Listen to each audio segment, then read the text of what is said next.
Family pretended they canceled Christmas dinner due to bad weather. Everyone's staying home, Mom texted. Then I saw their car as a team my sister's house. Perfect holiday? They posted. When they called next day, Catherine, everyone's staying home due to the ice storm. Christmas dinner is canceled. Stay safe.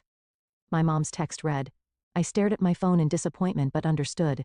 After all, Nashville winters can be dangerous. What I didn't know then was that this simple text would unravel years of family deception and change my life forever. My name is Catherine, and I'm 32.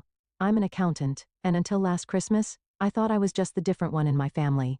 The quiet, career-focused sister who didn't quite fit in with their loud social gatherings. My younger sister Anna was always the star, the one who could do no wrong in our parents' eyes.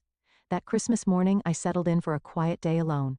I made myself hot chocolate, turned on some holiday movies, and tried to stay positive despite the loneliness. Around 3 p.m., I was scrolling through Instagram when my heart stopped. There it was. A fresh post from my cousin Nina. Perfect family Christmas at Anna's. So blessed to have everyone together. Family traditions. Christmas dinner. The photo showed my entire family. Mom, dad, aunts, uncles, cousins, even my grandmother gathered around Anna's elegant dining table. They were all smiling, wearing festive sweaters, clearly enjoying the celebration they had deliberately excluded me from. Through the windows in their photos I could see clear, sunny skies. There was no ice storm. There never had been. My hands shook as I scrolled through more photos. There was my dad carving the turkey, my mom arranging her signature Christmas cookies, my little nieces and nephews opening presents. The ice storm excuse was a complete fabrication, a convenient lie to avoid telling me I wasn't welcome at their perfect family gathering. I felt sick to my stomach as the truth sank in. All those times they told me events were canceled.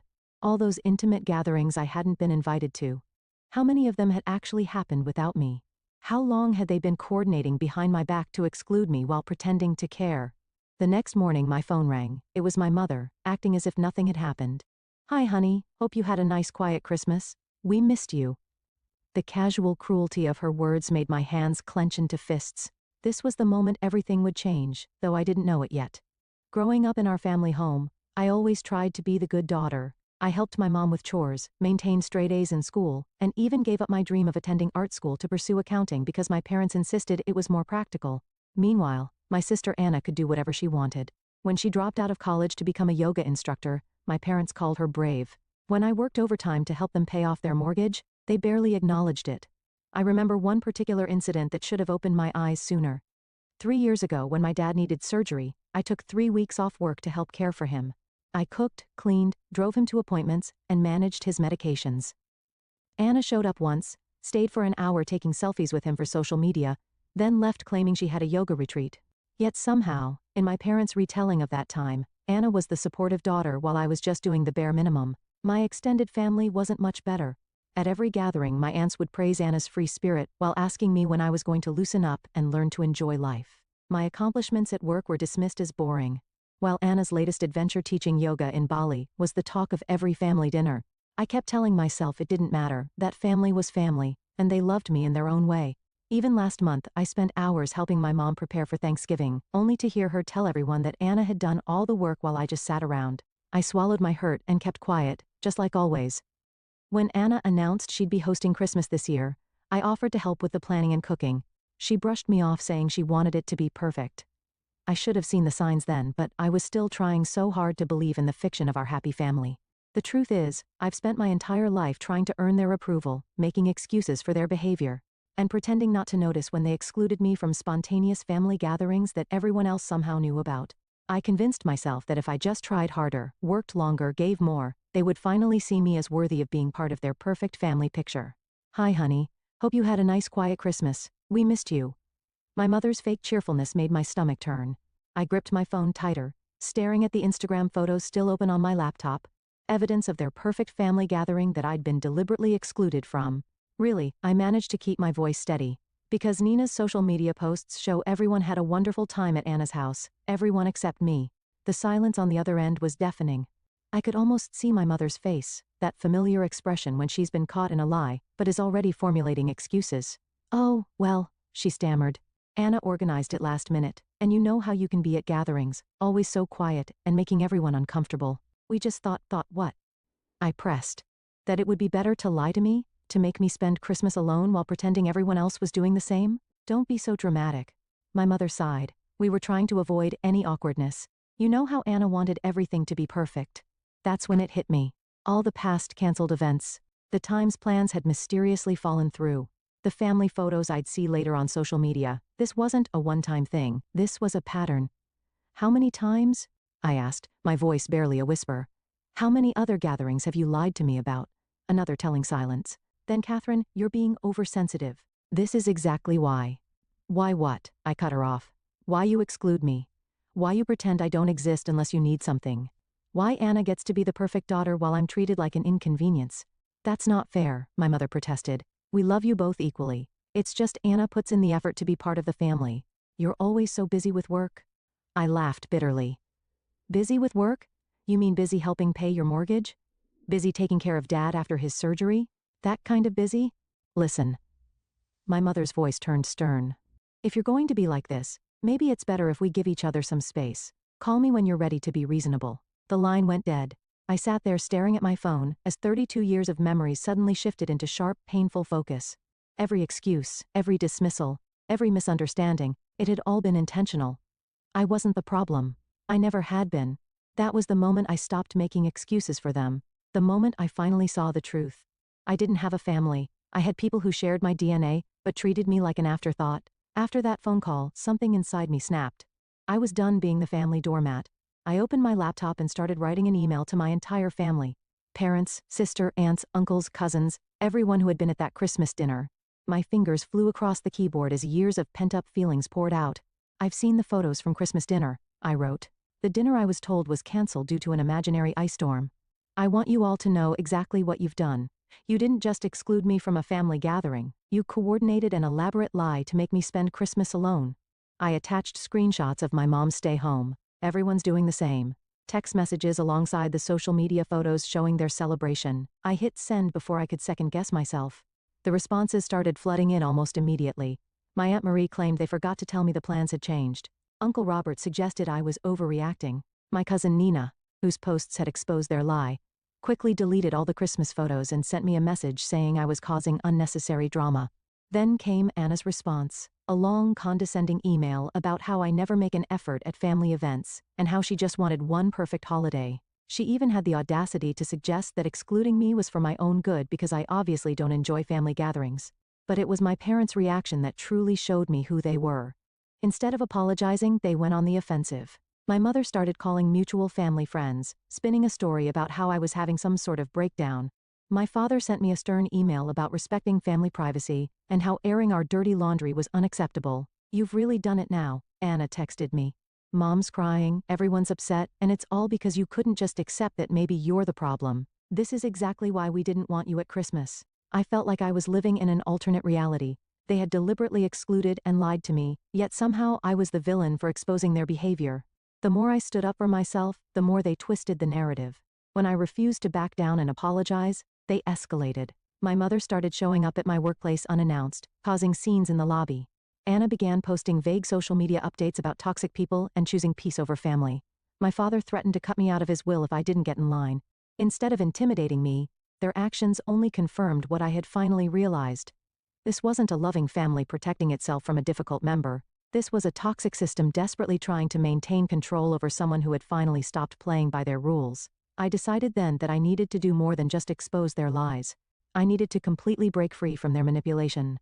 Little did they know, I was already forming a plan that would show them exactly what happens when you push away the one person who had always been there for them.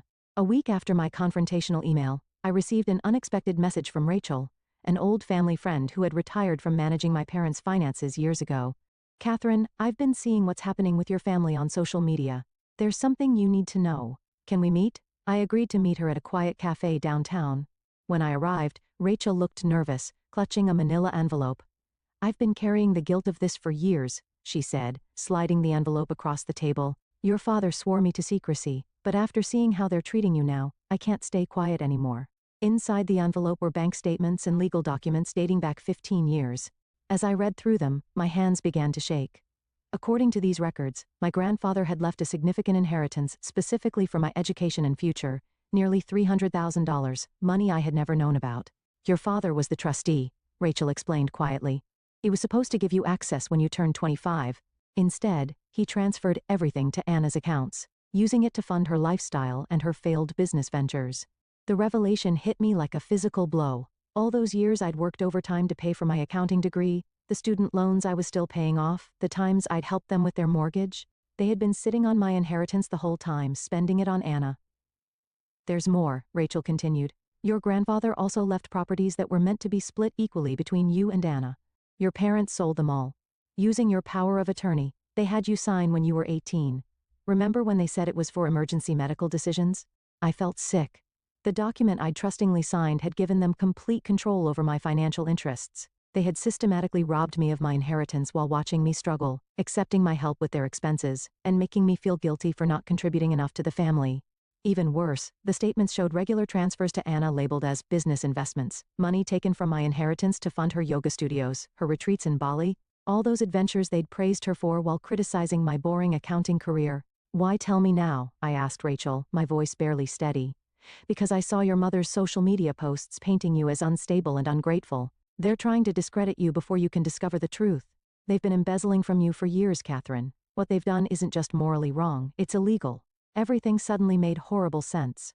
Their escalating attempts to paint me as unreasonable. The threats to cut me out of the will when they'd already stolen my inheritance. Their desperate need to maintain the narrative that Anna was the successful sister while I was the difficult one. I carefully packed the documents back into the envelope, my mind racing. "Thank you, Rachel. I know exactly what I need to do now. This wasn't just about a ruined Christmas anymore. This was about years of calculated deception and theft, and I, an accountant with years of experience tracking financial fraud, was uniquely qualified to make them face the consequences." With Rachel's documents in hand, I spent the next week meticulously building my case. As an accountant, I knew exactly how to trace the money trail. Every unauthorized transfer, every misused power of attorney, every fraudulent document, I tracked it all. I also hired Sarah Chen, a lawyer specializing in estate fraud, to review everything. "This is a clear case of financial exploitation," Sarah confirmed. "We can file criminal charges if you want to pursue that route." I considered my options carefully. A criminal case would destroy my family's reputation, but they had already destroyed our relationship. Still, I decided to give them one last chance to make things right. I emailed my parents and Anna, requesting a family meeting to resolve our differences. They jumped at the chance, probably thinking they could manipulate me back into line. We agreed to meet at my apartment the following Saturday. The morning of the meeting, I arranged 3 folders on my dining table, one for each of them.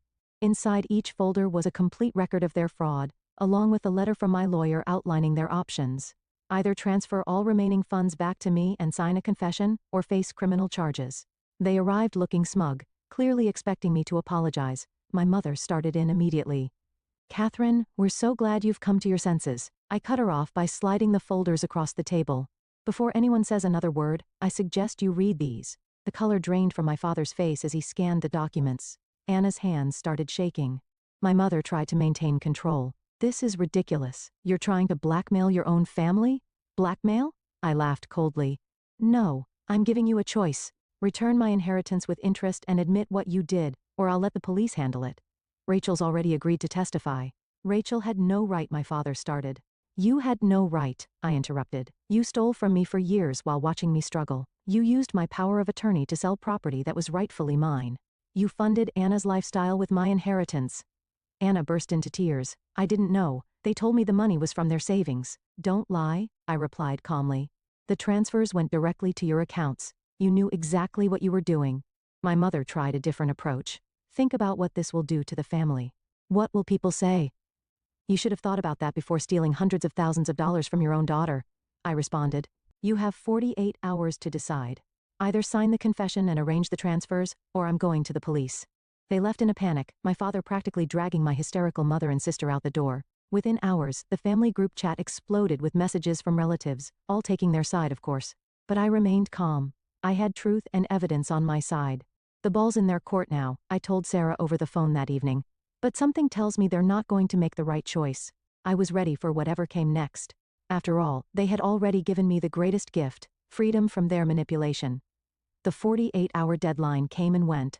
Just as I expected, my family chose pride over honesty. They didn't sign the confession or arrange any transfers. Instead, they tried to destroy evidence, closing accounts, shredding documents, and even attempting to pressure Rachel into retracting her statement. What they didn't know was that I had already submitted everything to the authorities. The morning after the deadline passed, I formally filed charges. By afternoon, the police were at their doors with search warrants. I watched from my office as the story unfolded. My father was escorted from his workplace in handcuffs. Anna's yoga studio was seized as an asset purchased with stolen funds. My mother's carefully curated social media facade crumbled as she was arrested during one of her charity committee meetings. The family group chat exploded again, but this time with a different tone. Relatives who had dismissed my claims were suddenly quiet as the evidence became public record. The local newspaper ran a story about the prominent family's fall from grace. All their years of maintaining perfect appearances ended in a single day. My phone buzzed with a text from Rachel. "You did the right thing. Your grandfather would be proud." She was right. This wasn't about revenge anymore, it was about justice. As I watched my family's carefully constructed lies unravel, I felt no joy, only relief. The truth was finally out, and I was finally free. 1 year later, I sat in my new home in Denver watching snowfall outside my window. The court case had concluded months ago. My father and mother both took plea deals, agreeing to pay restitution. Anna's yoga empire had crumbled, and she'd finally gotten a real job as a receptionist. The perfect family image they'd worked so hard to maintain was gone forever. Most of the relatives who had enabled their behavior for years stopped speaking to me. But surprisingly, I found I didn't miss them. Instead, I had built a new support system. Genuine friends who valued honesty over appearances, colleagues who respected my work ethic, and even a few distant cousins who reached out to apologize for their past behavior. Rachel came to visit me last week. Over coffee, she handed me an old photo album she'd found while cleaning out her office. Inside were pictures of my grandfather and me, moments I'd almost forgotten. In one photo, he was teaching me to fish, both of us laughing at something long forgotten. "He always said you were the strong one," Rachel told me. "He knew they favored Anna, but he believed you would overcome it." I touched the photo gently, remembering his kind smile. He had tried to protect my future through that inheritance.